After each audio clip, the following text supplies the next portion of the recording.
Les 10 erreurs à éviter en 2023 quand on souhaite investir dans l'immobilier.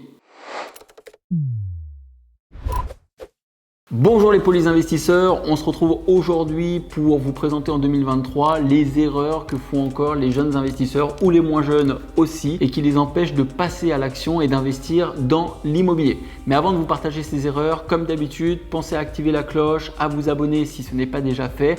Vous pouvez poser des questions dans les zones commentaires auxquelles je me ferai un plaisir de répondre ou alors partager votre expérience pour enrichir la communauté. Maintenant, les 10 erreurs. La première erreur, c'est de tout simplement pas établir une stratégie. Une stratégie, c'est qu'est-ce que je veux atteindre, dans quel délai je le souhaite atteindre cet objectif-là, avec qui je vais être associé, par quel véhicule, est-ce que je vais faire de la location nue, est-ce que je vais faire de la location meublée, est-ce que je vais faire de la location sous forme sociétale, est-ce que je vais viser une exploitation sous de la location courte durée, longue durée, locale commerciale. Vous voyez, donc ça c'est toutes les questions que vous avez besoin de vous poser pour établir votre projet et de ne pas broder au fur et à mesure ou d'inventer la manière dont vous allez investir au fur et à mesure, parce que ça, c'est une des vraies conditions pour réussir dans le temps à investir durablement. Seconde erreur, c'est d'investir dans des projets qui ne vont pas correspondre justement à votre stratégie. Et notamment quand vous n'avez pas de trésorerie excédentaire, de cash flow, si on veut utiliser le terme anglais, dans le cadre de vos investissements immobiliers. Je vous donne un exemple concret. Si demain vous réalisez un premier projet immobilier et que ce premier projet immobilier génère une charge de crédit de 500 € par mois, et que le loyer que vous allez percevoir du locataire hors charge est de 500 € par mois. Et concrètement, quand vous aurez remboursé la charge de prêt, vous aurez toutes les charges annexes à payer. Les impôts, la multirisque habitation, la taxe foncière, peut-être un comptable en fonction de votre exploitation. Et donc évidemment, ça va vous mettre en déficit, à la fois foncier certes, mais également de trésorerie. Et quand vous retournerez voir la banque, ça sera beaucoup plus difficile d'emprunter puisque à la fois votre taux d'endettement aura augmenté et votre reste à vivre aura largement diminué. Alors que si vous arrivez à sélectionner des projets immobiliers qui sont rentables, ces projets immobiliers qui sont rentables feront grimper votre taux d'endettement certes, mais également grimper votre reste à vivre et ça sera un confort pour renégocier avec la banque. Un exemple chiffré comme je l'ai fait dans le cadre du déficit, vous avez un loyer, donc une charge de prêt qui est de 500 €, mais par contre vous avez un loyer perçu hors charge qui va être de 800 €, tous les mois vous avez 300 € d'excédent de trésorerie auquel bien sûr il y aura quelques charges à retraiter, mais concrètement vous allez avoir de l'argent en excédent tous les mois que vous allez pouvoir placer de côté.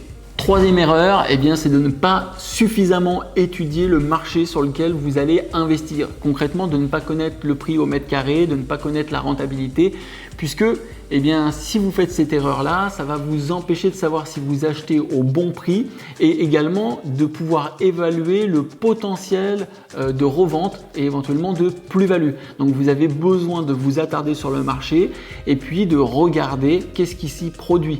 Cela m'amène donc à la quatrième erreur qui n'est de ne pas suffisamment observer au-delà de l'étude du marché les centres d'intérêt et les possibilités. Quels sont les axes routiers qui vont se réunir autour? Quels sont les centres d'intérêt? Peut-être qu'il y a une grosse usine qui va se développer, peut-être qu'il y a une ligne de TGV qui est en train de se créer, peut-être qu'il y a un nouvel aéroport, peut-être qu'il y a une nouvelle zone commerciale. Voilà, parce que ça clairement ça va donner de la valeur au projet et ça va vous aider dans le temps à pouvoir réinvestir et à développer votre patrimoine immobilier, avec toujours le souci de pouvoir réemprunter plus facilement, soit en réalisant un arbitrage, soit en augmentant les loyers. Cinquième point, c'est de ne pas suffisamment préparer sa relation à la banque pour obtenir son financement.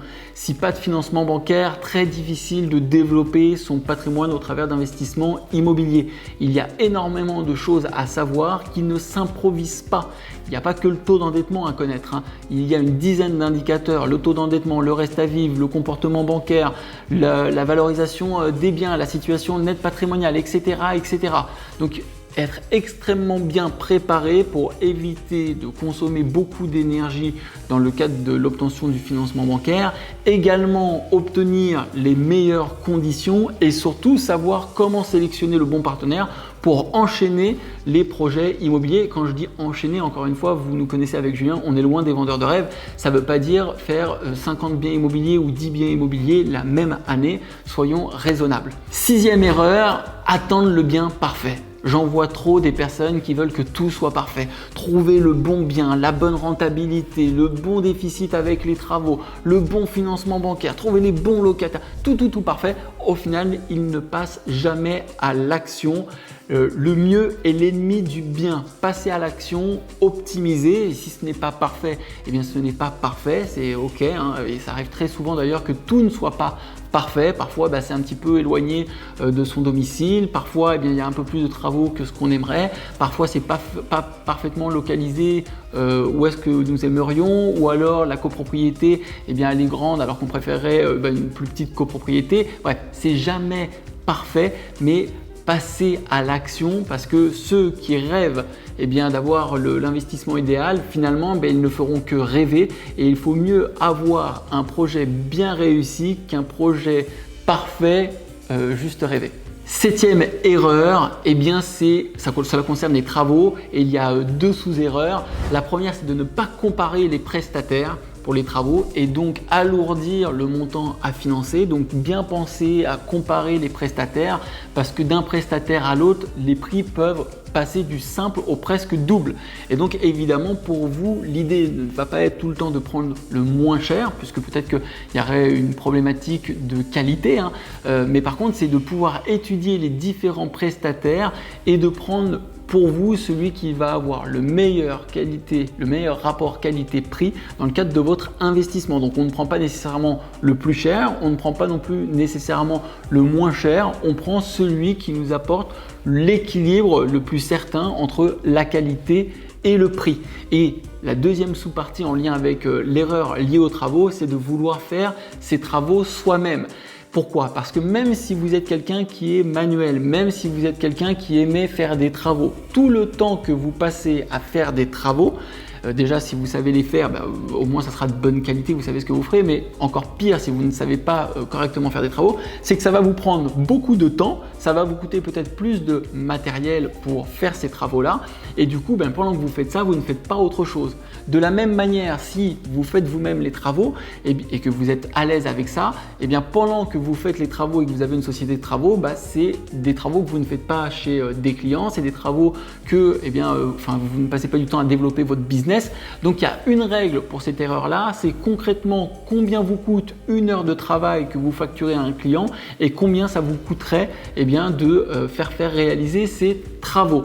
Moi, à chaque fois que je l'ai vu et que j'ai discuté avec des personnes, entre le temps que ça leur prendrait quand ils savent faire des travaux et le temps qu'ils économiseraient à confier à quelqu'un, ou alors le temps que cela leur prendrait quand ils ne savent pas faire de travaux, à chaque fois le résultat a été le même. Soit ils perdent du temps et finalement le rapport entre le fait que s'ils aient été plus rapides dans le cadre de la réalisation des travaux, ils auraient pu mettre plus rapidement en location et finalement ça s'équilibre, sauf que ils ont perdu du temps à gagner de l'argent autre part, ou alors pire, les travaux ne sont pas bien faits ou alors ils ont pris vraiment beaucoup plus de temps et ça leur coûte de l'argent. Donc ne pas comparer les prestataires et vouloir faire les travaux soi-même, on les a réunis en une seule erreur. Pour les travaux. 8e erreur en lien avec sa stratégie, c'est de ne pas anticiper la fiscalité. Vous savez que vous avez différents moyens d'exploitation dans l'immobilier et quand je parle d'exploitation dans l'immobilier, je vais exclure tout ce qui est l'achat-revente ou la sous-location. Je parle vraiment d'acheter des biens que vous allez exploiter et dont vous serez propriétaire de manière directe ou indirecte, donc soit en forme non propre, soit en forme sociétale. Mais en tout cas, vous devez penser à la fiscalité. Est-ce que je vais faire du déficit foncier, ou plutôt une exploitation basée sur les revenus fonciers, donc de la location nue, ou alors de la location meublée, loueur meublé non professionnel ou loueur meublé professionnel, ou alors sous une forme sociétale à l'IS par exemple.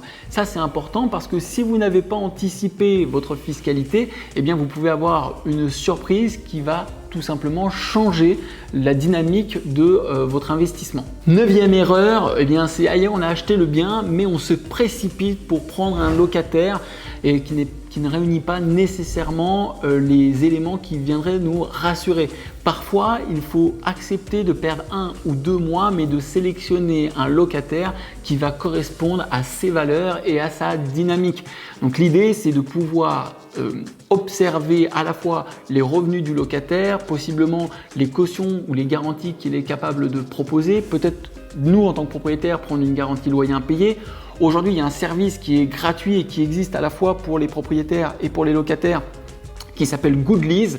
Donc allez sur leur site si vous voulez, vous pourrez vous rendre compte de ce qu'ils proposent et ça permet tout simplement de connaître l'historique, le passé du locataire et ça évite de faire des erreurs.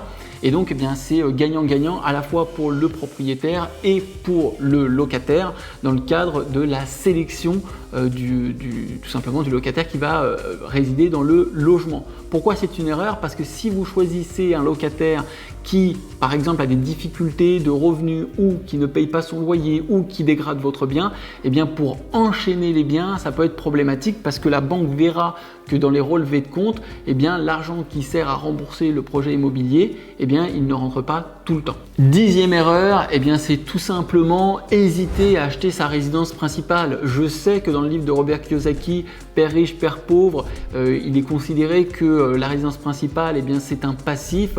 On n'a pas du tout la même vision et le même fonctionnement en France.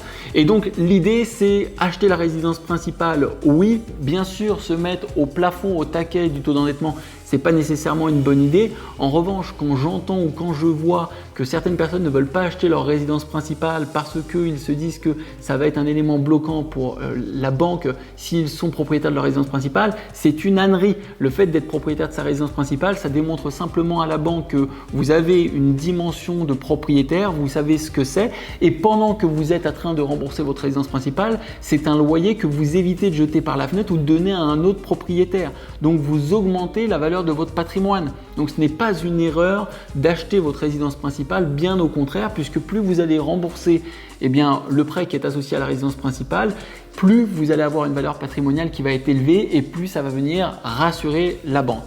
Voilà, j'espère que ces 10 erreurs pour investir en immobilier en 2023, vous les éviterez. Si vous pensez à d'autres erreurs, pensez à les mettre en commentaire. Et si vous voulez passer un petit peu plus de temps avec Julien et moi sur le développement de votre patrimoine, vous pouvez vous inscrire dans les descriptions. D'ici là, prenez soin de vous et je vous retrouve dans la prochaine vidéo.